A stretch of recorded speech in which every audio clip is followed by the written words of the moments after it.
我发现把这个充电钻的电池扔了，不用它的电池，它能转得更久更方便。你就比方说我们把它的电池用这个开关电源完全替换掉，它的电池是12伏的，看到没？我们找一个12伏的开关电源，把它完全替换掉，你会发现它用得更久，速度更快。怎么样来把它接上线呢？很简单，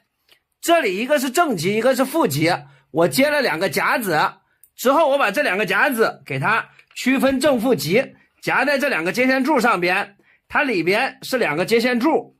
卡住了之后，这一头我给它接一个电源，这里是它的火线和零线，我们把它的电源给它拧紧之后，我们插上电试一下。我们找一个电源把它给插上电，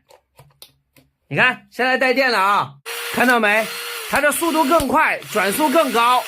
这样子我们摆脱了电池的限制，